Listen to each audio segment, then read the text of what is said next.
Assalamualaikum warahmatullahi wabarakatuh.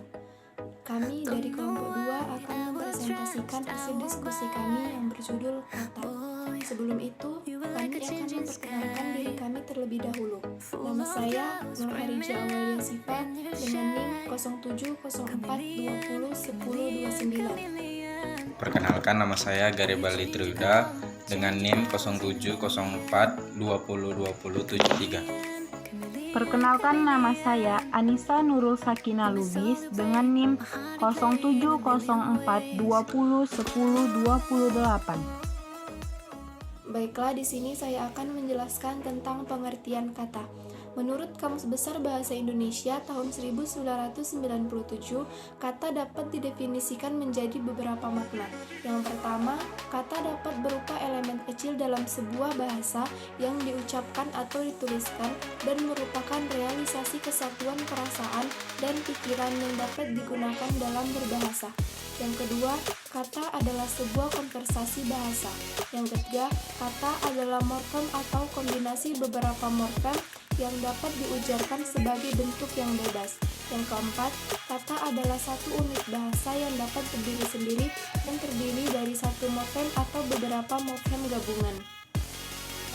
Morfem sendiri adalah bagian terkecil dari kata yang memiliki makna dan tidak dapat dibagi lagi ke bentuk yang lebih kecil. Di sini saya akan menjelaskan tentang unsur pembentukan kata. Pembentukan kata disebut juga morfologi. Morfologi adalah subsistem yang berupa proses untuk mengolah leksem atau huruf menjadi kata. Ada beberapa jenis proses morfologis, yaitu sebagai berikut. 1. Derivasi zero atau gramatikalisasi. Derivasi zero atau gramatikalisasi adalah proses pembentukan kata yang mengubah leksem tunggal menjadi kata tunggal. Yang kedua, afiksasi. Afiksasi atau pengimbuhan adalah proses morfologis yang mengubah suatu leksem menjadi kata setelah mendapat afiks yang dalam bahasa kita cukup banyak jumlahnya. Yang ketiga, reduplikasi. Reduplikasi atau pengulangan adalah proses morfologis yang mengubah sebuah leksem menjadi kata setelah mengalami proses morfologis reduplikasi, entah dwipura atau pengulangan suku awal, dwilingga, pengulangan penuh, dwilingga salin suara, pengulangan penuh berupa bunyi, dwiwansa, pengulangan suhu terakhir. 4. Komposisi. Komposisi atau pemajemukan adalah proses morfologis yang mengubah gabungan leksem menjadi satu kata, yakni kata majemuk. Yang kelima, abreviasi adalah proses morfologis yang mengubah leksem atau gabungan leksem menjadi kependekan.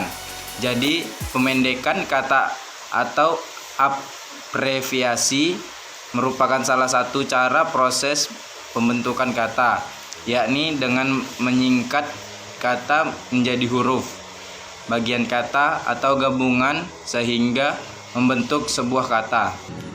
Yang keenam, derivasi balik. Derivasi balik merupakan proses yang dapat menjelaskan mengapa bentuk dipungkiri yang seharusnya dimungkiri.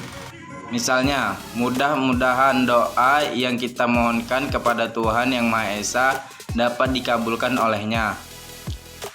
Bukan mudah-mudahan doa yang kita pohonkan kepada Tuhan Yang Maha Esa dapat dikabulkan olehnya. Dan yang terakhir, yang ketujuh, analogi. Pembentukan kata melalui proses morfologis analogi dilakukan dengan bertolak dari bentuk yang sudah ada dalam bahasa Indonesia. Kata dasar dan berimbuhan. 1. Kata dasar. Kata dasar dalam istilah linguistik. Kata dasar dapat diartikan sebagai dasar dari pembentukan kata yang lebih besar.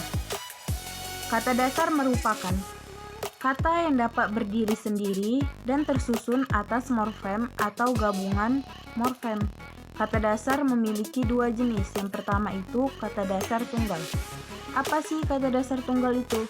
Kata dasar tunggal itu ialah kata dasar yang hanya memiliki satu morfem. Contohnya itu air, pergi, mandi, sekolah, dan lain-lain. Yang kedua, kata dasar kompleks.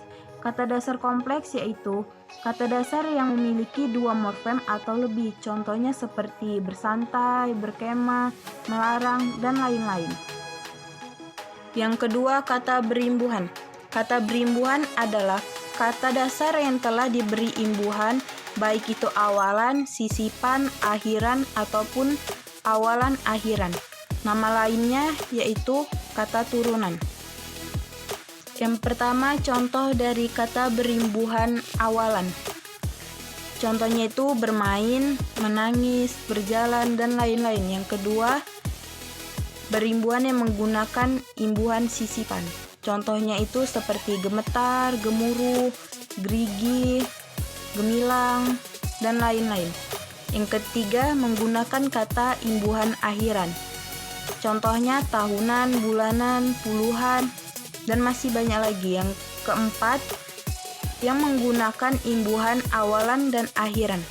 Contohnya kesatuan, kedutaan, kepastian, dan lain-lain. Sekianlah hasil presentasi dari kami.